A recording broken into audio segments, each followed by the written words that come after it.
San Juan capítulo 18, versículo 12 al 18, dice así: Entonces la compañía de soldados, el tribuno y los alguaciles de los judíos prendieron a Jesús y le ataron.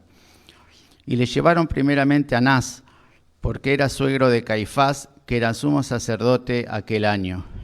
Era Caifás el que había dado consejo a los judíos de que convenía que un solo hombre muriese por el pueblo. Y seguían a Jesús Simón Pedro y otro discípulo.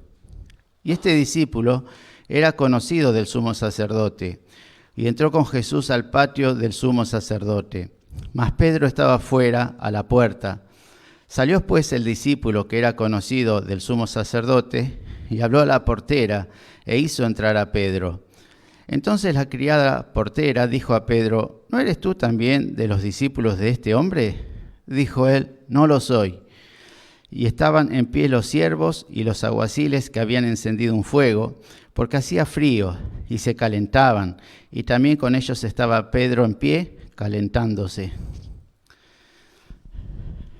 Hermanos, dice el versículo 12, entonces la compañía de soldados, el tribuno y los alguaciles de los judíos prendieron a Jesús y le ataron. Los alguaciles de los judíos eran la milicia que tenía el templo, la milicia que manejaban los sacerdotes. ¿Se acuerdan cuando lo fueron a prender ya anteriormente a Jesús y escucharon hablar a Jesús y volvieron sin haberlo aprendido y le preguntaron: ¿por qué no le prendiste? Porque nunca un hombre ha hablado así, ¿se acuerdan? Esa clase de personas ahora de nuevo fueron mandados a arrestar, a prender a nuestro Señor Jesucristo. Pero también hay una palabrita, dice que estaba el tribuno. ¿Quién era este personaje? El tribuno, así como había dentro de las legiones romanas un centurión que era encargado de 100 soldados, también estaban los tribunos, que eran de mayor autoridad todavía. Se dice que su palabra significa que es encargado de 1000 personas. El tribuno tenía mucho poder y era directamente dependía de los romanos, de los conquistadores de esa época. No tenía nada que ver con la iglesia, con la religión, eran directamente soldados romanos. Para que ustedes vean cómo se desarrollaba un tribuno, qué poder tenía, qué podía hacer, qué no podía hacer, basta leer el libro de los Hechos, yo se los leo, capítulo 21, del 31 al 34, dice así, hablando de Pablo, dicen: y procurando ellos matarle, se le avisó al tribuno de la compañía que toda la ciudad de Jerusalén estaba alborotada. O sea, toda Jerusalén estaba alborotada y le avisaron a un solo hombre. ¿A quién? Al tribuno. Tomando luego soldados y centuriones, corrió a ellos. Y cuando ellos vieron al tribuno y a los soldados, dejaron de golpear a Pablo. Entonces, llegando el tribuno, le prendió y le mandó atar con 2 cadenas, y preguntó quién era y qué había hecho. Pero entre la multitud unos gritaban una cosa y otros otra, y como no podía entender nada de cierto a causa del alboroto, le mandó llevar a la fortaleza. En Hechos 22-24, mandó el tribuno que le metiesen en la fortaleza y ordenó que fuese examinado con azotes para saber por qué causa clamaban así contra él. O sea, en un gran alboroto en una ciudad, ¿a quién llamaron? A un tribuno, que era encargado de 1000. Pone orden y entre los que acusaban a Pablo y los que defendían, todos le iban y le hablaban a él. Y él no entendía nada con ese alboroto, pero él tenía la autoridad de que todos venían a hablarle a él porque pedían justicia de ese tribuno. Y no solo que decidió llevarlo a una fortaleza, sino que dio la orden de que lo azoten. Eso era un tribuno. Y uno de esos, entremezclado entre los alguaciles, esa noche estaban ahí, que fueron a prender a Jesús. En Marcos 6:21 dice, cuando Herodes hizo esa gran fiesta, dice, pero venido un día oportuno en que Herodes, en la fiesta de su cumpleaños, daba una cena a sus príncipes y tribunos y a los principales de Galilea. Los tribunos eran de la alta alcurnia, eran generales, estaban directamente relacionados con la mayor autoridad de poder. ¿Por qué me explayo en esto? Porque tenemos que ver que Jesús fue llevado ante Anás y Caifás, y ellos estaban tan metidos en la alta sociedad, estaban tan metidos y codeándose con los enemigos del pueblo, con los romanos, estaban tan estrechos sus relaciones allá en la cima, que ellos iban a apresar a Jesús, los judíos, pero mandaron a un tribuno. Vieron cómo se entretejía entre lo más alto, el poder, las traiciones, y eso era la religión judía. Los sacerdotes, los sumos sacerdotes, estaban codo a codo trabajando con los tribunos, con los enemigos del pueblo. Y me gusta lo que dijo Gabriel, ¿no? Porque él leyó que cuando el Señor Jesús le dijo, yo soy, toda esa gente, quizás más de 400 personas, como dijo Esteban el otro día, el tribuno era encargado de 1000 solamente, más los alguaciles, más los soldados, todos retrocedieron y cayeron cuando él dijo yo soy. No solo eso, sino que Pedro sacó su espada y le cortó la oreja al siervo del sumo sacerdote. Y Jesús en ese momento lo sanó. Y eso es lo que más o menos decía Gabriel. Si el Espíritu Santo no toca tu corazón, si el Espíritu Santo realmente no te abre los ojos y la vista, por más que estés al lado de un milagro, por más que veas cosas asombrosas, no se te mueve un pelo, porque sos ciego. Ellos acababan de ver un milagro, ahí, en vivo y en directo, alguien que le cortaba la oreja a alguien y Jesús que lo sanaba. Una palabra de él y todos cayeron. Sin embargo, siguieron obedeciendo al diablo y le ataron al Señor y lo aprendieron.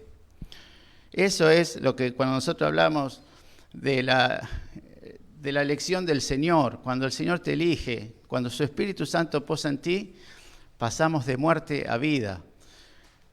Estábamos muertos en delitos y pecados, y por más que veamos milagros al lado nuestro, por más que veamos cosas maravillosas, si el Señor no cambia nuestros corazones, si el Señor no hace la obra, todo pasa desapercibido. Somos ciegos. Así fueron estos tribunos, estos alguaciles y estos soldados.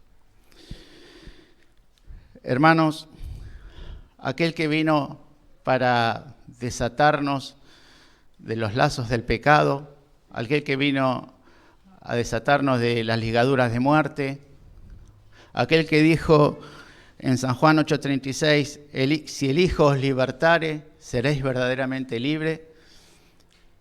Cuando llegó la hora de la oscuridad, la hora de las tinieblas, fue atado, fue apresado. El que vino a desatarnos quedó atado, el que vino a liberarnos quedó preso, el que vino a darnos vida se estaba acercando a su muerte.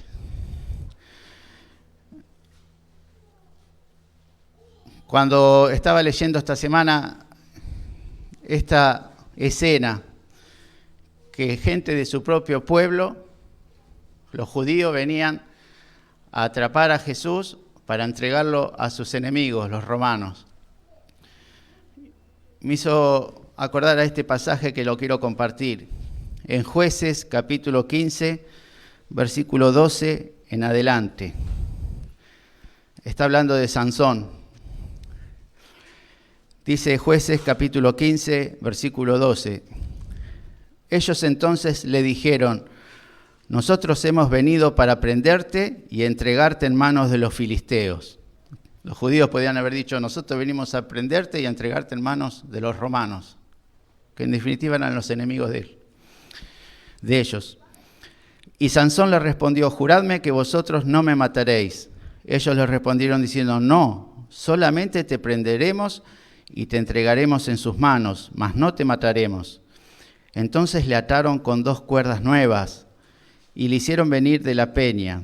Así que vino hasta Leí. Los filisteos salieron gritando a su encuentro, pero el Espíritu de Jehová vino sobre él, y las cuerdas que estaban en sus brazos se volvieron como lino quemado con fuego, y las ataduras se cayeron de sus manos. Hermanos, Sansón, un hombre que realmente siempre hizo lo que quiso, un carnal, que abandonó a su pueblo para unirse a una filistea. Dice acá la palabra de Dios que fue lleno del Espíritu Santo y esas ataduras parecieron lino quemado.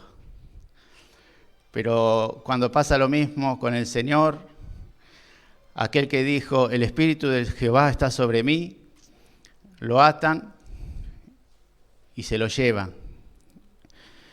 Entonces a veces veo la diferencia de trato. Dios a su Hijo Jesucristo no lo privó del sufrimiento. Dios a su Hijo Jesucristo realmente no tuvo una preferencia. Al contrario, vemos a un Sansón rebelde, mundano, y a su vez vemos al Hijo que fue obediente hasta la muerte y muerte de cruz. Y nadie lo libró, y nadie le cortó esas cuerdas, y nadie le ayudó, porque Él lo hizo por ti y por mí, porque Él vino realmente a ser nuestro sustituto en esa cruz. A otro que habían atado en la antigüedad era a Isaac, cuando fue a ese monte para que su padre lo quería ofrecer en sacrificio. Y para Isaac hubo un sustituto. Dios paró la mano, Dios paró la mano de su padre y enseguida vio un sustituto. Para Jesús, el Padre no paró la mano, no hubo ningún sustituto, Él murió, Él fue el sustituto que murió por nosotros, por nuestros pecados. Por otros paró la mano, por otros las cuerdas se cayeron, pero no por nuestro Señor Jesucristo. Entonces, jamás pensemos, ¿por qué Dios hace con unos sí y con otros no? ¿Por qué al rebelde no hace nada y al otro que quiere hacer su voluntad lo castiga? Y Dios es así, Dios es bueno. Y en cada acto que va haciendo hay una enseñanza y hay un perfeccionamiento para vos y para mí. Y ahí tenemos un ejemplo. No hay favoritos, no hay nada. A otros los desató, a Él no.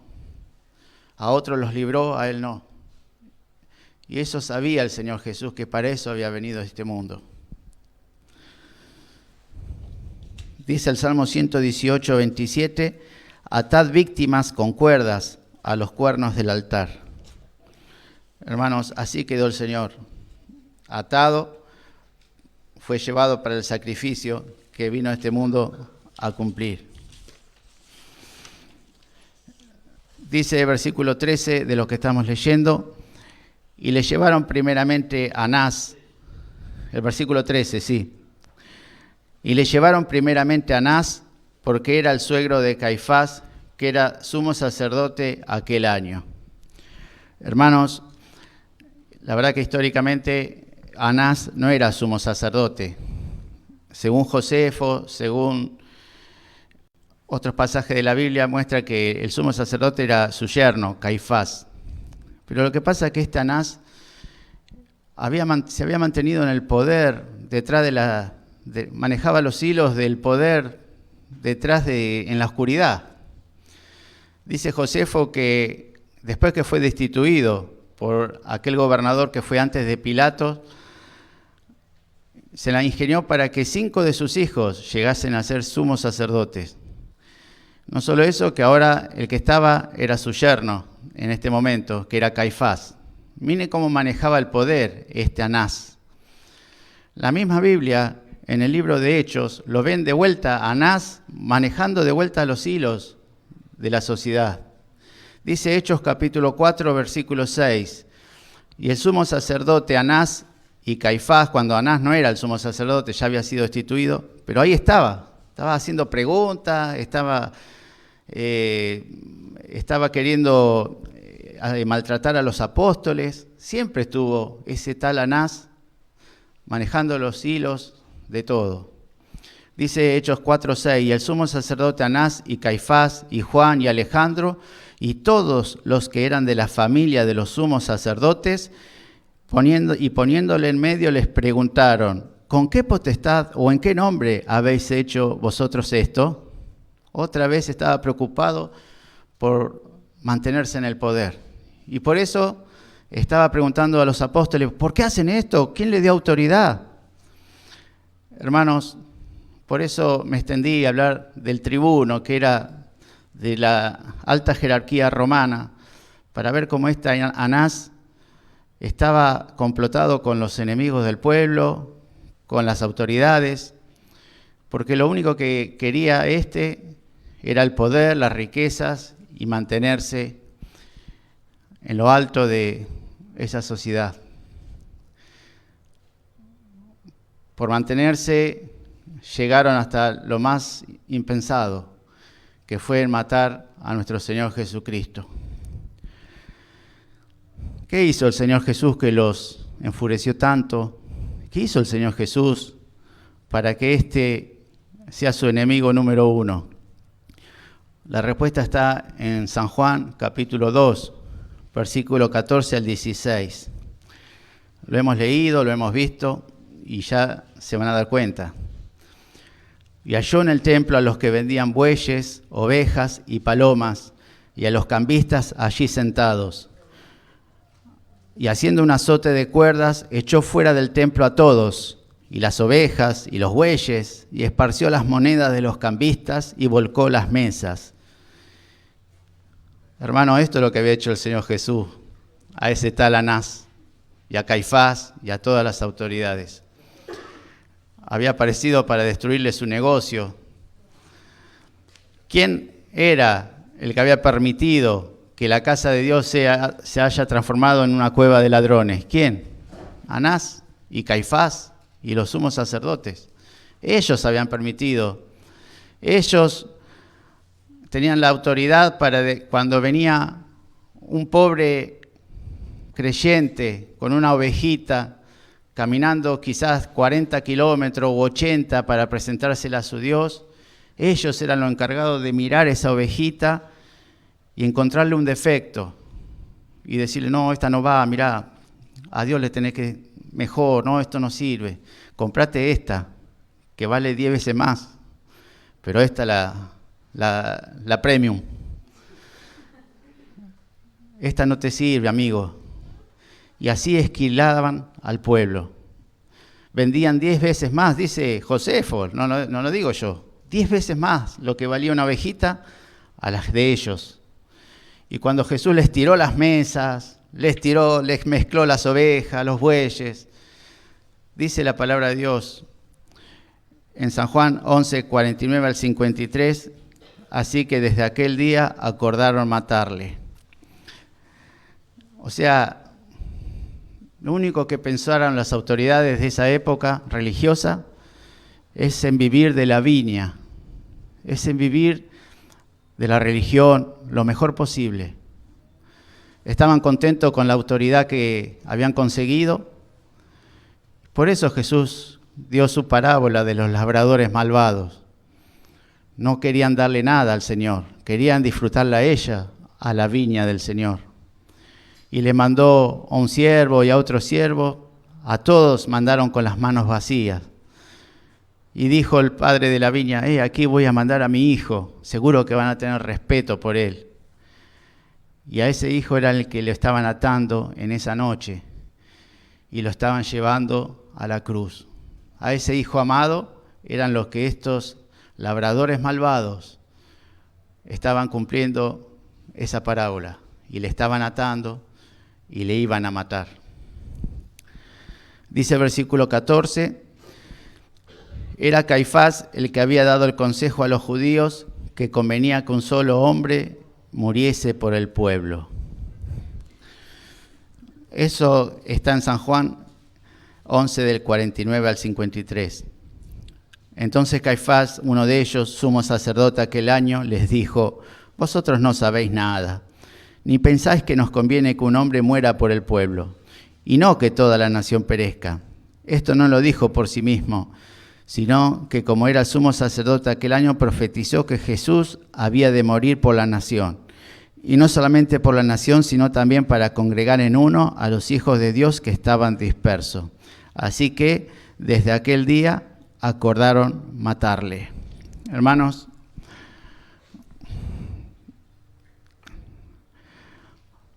no quiero extenderme mucho, pero a veces las instituciones religiosas, evangélicas, cristianas, a veces en la cima de esas instituciones pasa lo mismo que pasaba hace 2000 años. Hay política, se manejan entre ellos con cartas documentos, algunos se acusan a otros de sobornos por el voto, por esto, por lo otro. Tan lejos, tan lejos, tan lejos del Señor, hermanos.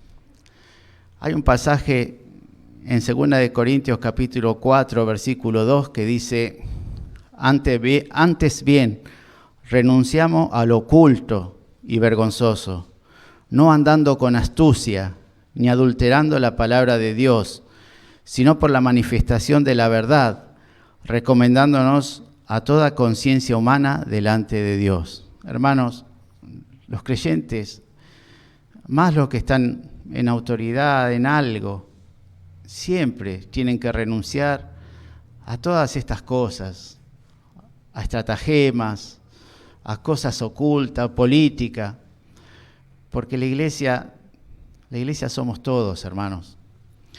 Somos todos los miembros, los unos de los otros. El otro día vi por Facebook un pastor que decía: y a mí nadie me juzga, porque un hermano no tiene autoridad para juzgarme, sino alguien que sea como yo. ¿A dónde está la humildad, hermano? ¿A dónde está la humildad? ¿A dónde está el estimar al otro como superior a vos mismo?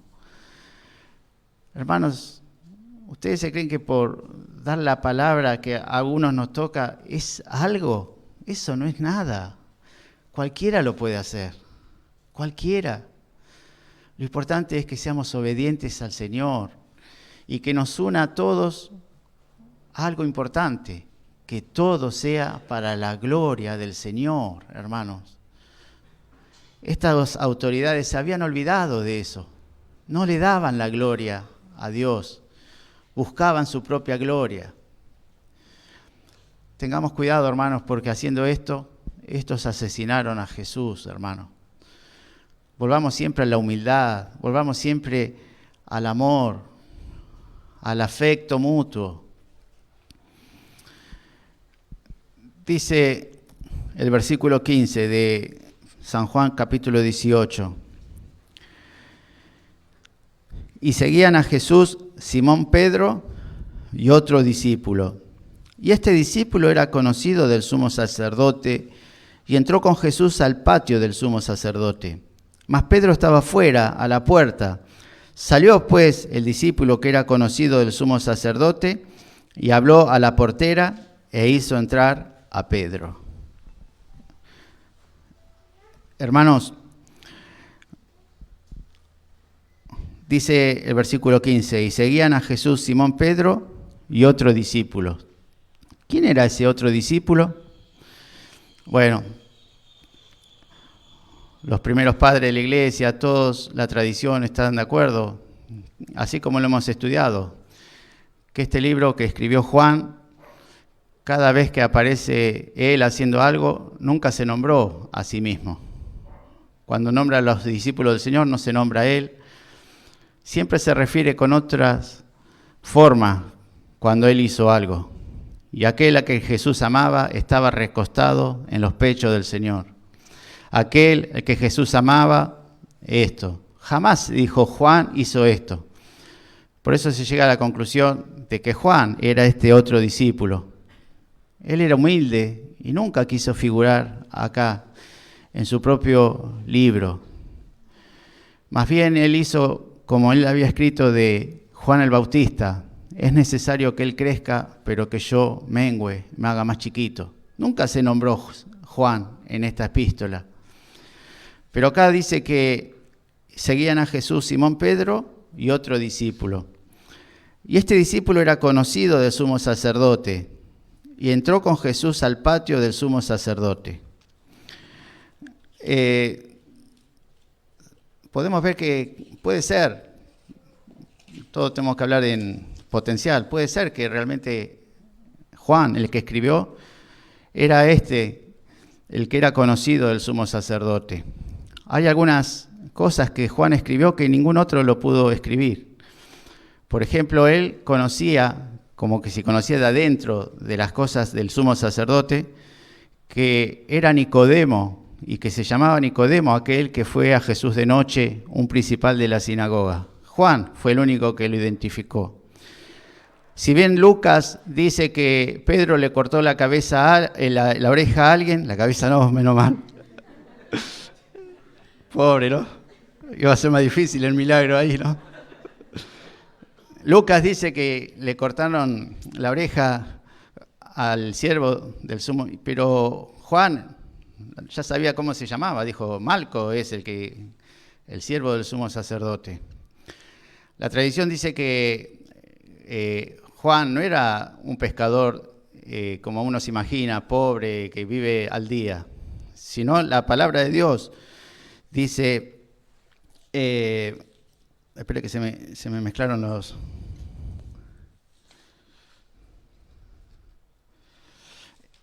En Marcos capítulo 1, versículos 19 y 20, ven que ellos tenían una compañía de pesca, no solamente él solo que era un pescador. Dice Marcos 1, del 19 al 20, pasando de allí un poco más adelante, vio a Jacobo, hijo de Zebedeo, y a Juan su hermano, también ellos en la barca y que remendaban las redes. Versículo 20, y luego los llamó, y dejando a su padre Zebedeo en la barca con los jornaleros, le siguieron. ¿Ven? Tenía un padre y tenía empleados. Por eso se sabe que él tenía una compañía de pescados.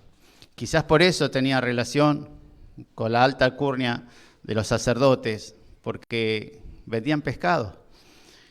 Y la tradición dice que tenían, pero yo no puedo hablar de lo que dice la tradición, tenían un puesto frente al templo.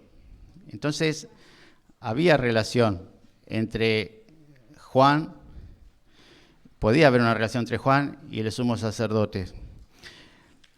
Por eso entra Juan al patio y Pedro se quedó afuera. Por eso Juan habla con la criada y le pide que haga entrar a Pedro. Y la criada le hace caso y va a buscar a Pedro. Ahora, lo que dicen los comentaristas, ¿por qué Juan es tan específico al hablar de la traición de Pedro al Señor, que le negó 3 veces? Porque Juan, más adelante, va a ser el único que va a reivindicar y va a decir cómo fue restaurado Pedro. Entonces, para mostrar la restauración, él tuvo que mostrar la negación de Pedro de su Señor. Pero también capaz que él se sintió culpable, porque si no fuera por él, Pedro no hubiera entrado a ese patio a donde le negó al Señor. Él fue el que habló a la criada, Pedro estaba afuera, y la criada fue a buscarlo a Pedro, ¿no? ¿Y qué fue lo primero que hizo cuando lo vio? Dice el versículo 16, mas Pedro estaba afuera, a la puerta. Salió pues el discípulo que era conocido del sumo sacerdote y habló a la portera e hizo entrar a Pedro. ¡Wow! Hice una buena obra, dijo Juan. Pero ¿qué pasa? El versículo 17. Entonces la criada portera dijo a Pedro: ¿no eres tú también de los discípulos de este hombre? Hermanos, ¿cuántas veces uno quiere hacer el bien y perjudica sin querer a otro, ¿no? ¿Cuántas veces uno tiene buenas intenciones y por querer hacer algo bueno es causa que el otro tropiece, que el otro caiga? Afuera estaba tranquilo Pedro, nadie le preguntaba nada. Apenas lo hacen entrar, la misma criada que Juan manda a que le abra la puerta, es la misma que le pregunta: hey, ¿tú no estabas con el Señor? Dice el versículo 17 que él dijo: no, ¿eres tú uno de los discípulos de este hombre? Él dijo: no lo soy. Hermanos, acá hay una enseñanza, ¿no? Un hombre que hacía 10 minutos le cortaba la oreja, no la cabeza, no sean mal pensados, la oreja a un hombre, ahora delante de una criada estaba diciendo: no, yo no. ¿Vieron, hermanos, cómo a veces después de una gran victoria hay que tener cuidado porque puede venir una derrota? Hermanos, ¿acaso no es una estrategia de los enemigos? Lo hemos visto en el Antiguo Testamento, en una batalla, cuando el enemigo huye, haciéndole pensar al otro que están vencidos, y ellos se envalentonan y van con todo, hasta que los de allá paran, y cuando se dan cuenta están rodeados y son acribillados todos. ¿No es una estrategia? Ojo, hermano, suele suceder que después de una victoria pueda venir una derrota. ¿Por qué? Porque no estamos preparados, hermanos.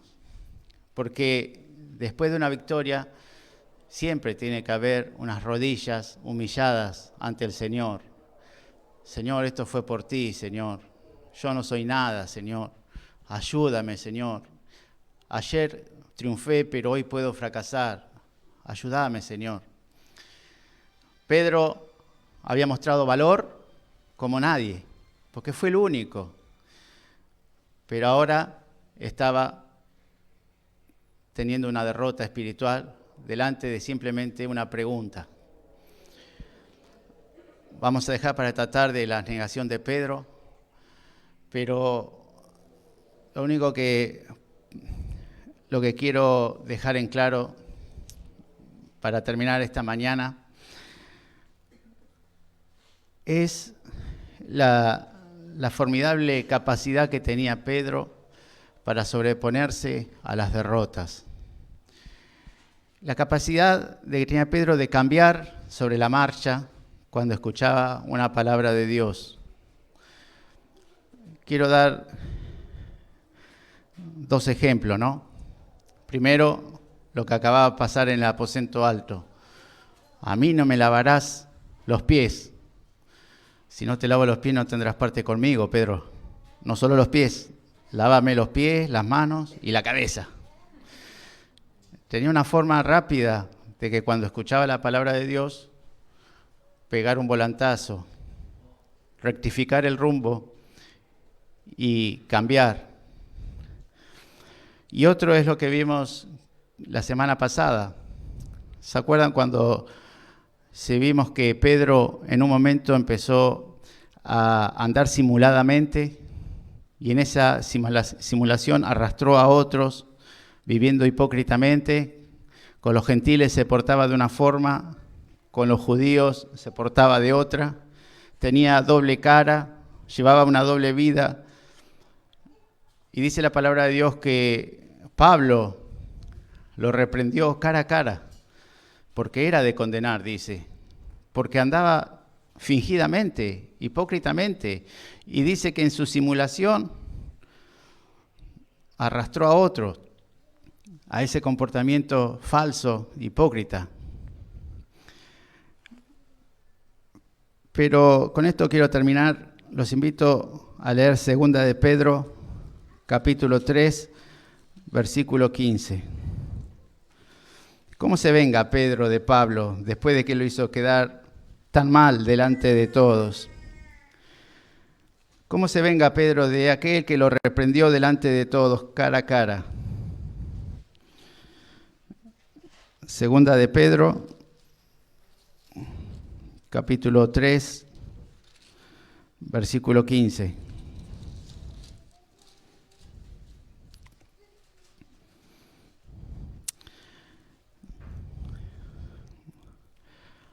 Pensá que con él los 4 evangelistas fueron despiadados, ¿no? Los 4 no se olvidaron de la negación de él. A donde iban, lo conocían. Ah, vos era Pedro, el que...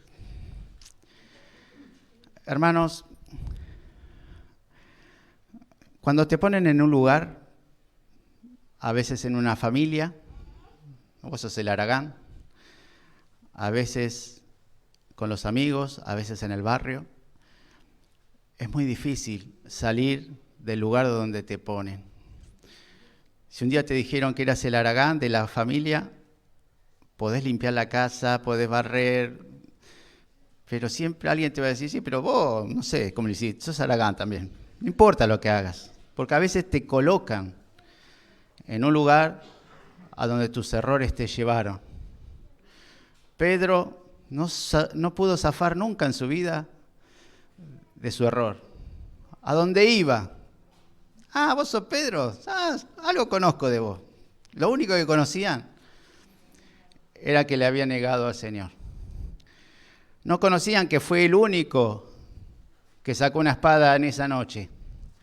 No conocían que fue el único que, a pesar de haberle cortado la oreja a alguien, fue al patio y estaba en el fuego rodeado de los alguaciles, que él acababa de sacar la espada y herir a un amigo de ellos.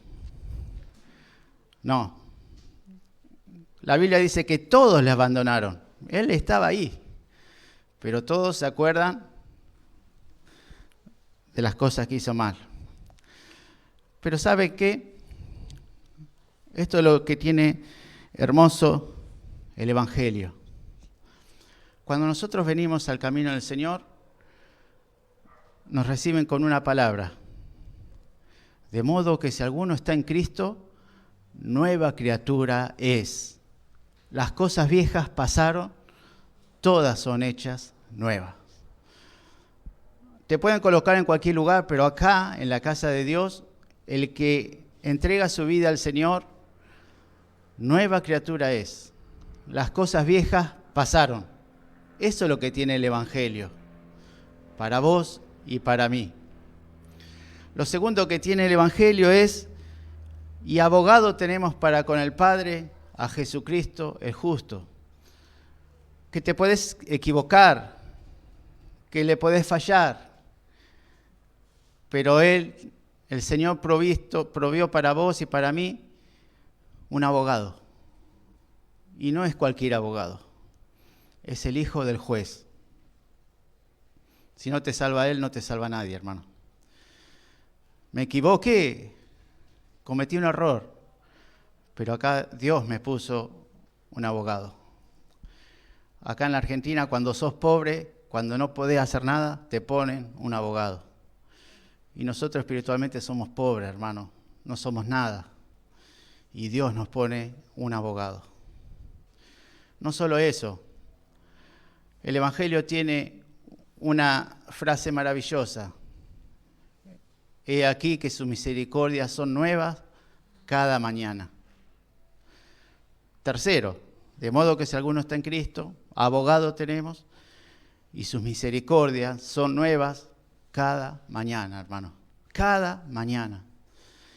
Me pude haber equivocado mucho ayer, le pude haber fallado, le pude haber hecho causar un dolor a mi Señor, pero hoy me levanto y puedo arrodillarme y puedo buscarle, puedo pedirle perdón, porque sé que hay alguien que tiene una nueva misericordia cada mañana.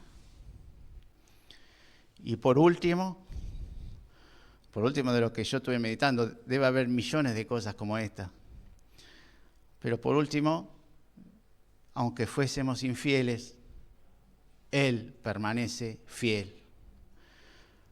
Aunque tú le fallaste, Él no falla. Aunque tú caíste, Él no cae. Aunque le fuéramos infieles, Él permanece fiel. Él no puede negarse a sí mismo, a lo que Él es. Él es fiel. Hermanos, esto es lo que tiene el Evangelio.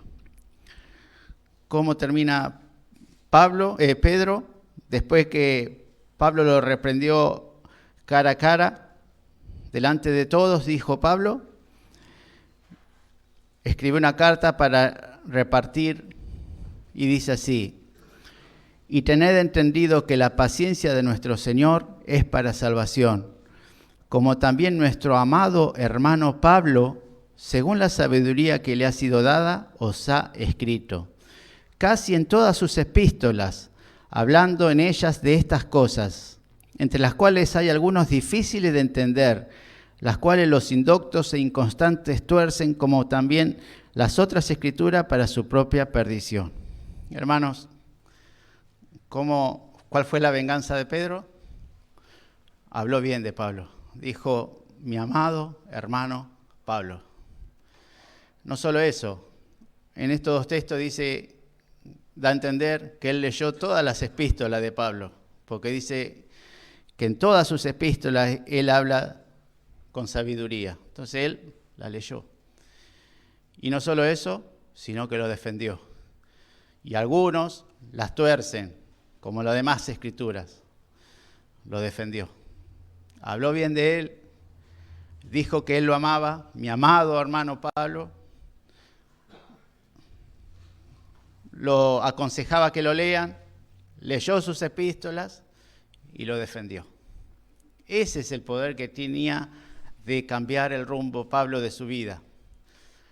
Lo mismo que podés tener vos y lo mismo que puedo tener yo. Me puedo haber equivocado, pero Dios me da la oportunidad siempre de volver a su camino, de volver a levantarnos. 7 veces cae el justo y se puede levantar con el Señor. Y así era Pedro. Se podía equivocar, pero ahí estaba, dando un volantazo y siempre a los pies del Señor y siempre en la obra y siempre podíamos contar con Pedro.